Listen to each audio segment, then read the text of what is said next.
you view it from the front. That seems obvious, right? The side you want to show, which, by the way, why can't we do that with people? Like, I don't want to worry what my ass looks like in these pants or this dress or whatever.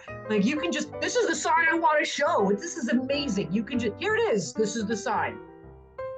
I wish we could do that with everything, but no, it doesn't work that way. The angle that you're looking at, right? And then surface roots. Surface roots help you determine where the front is. It sounds obvious, and it is. It's the roots that are above ground.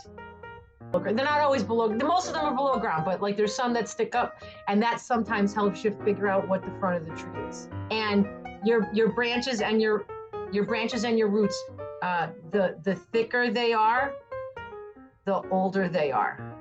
Think about how when you get older and your ass gets bigger, it's like that. It's just like that.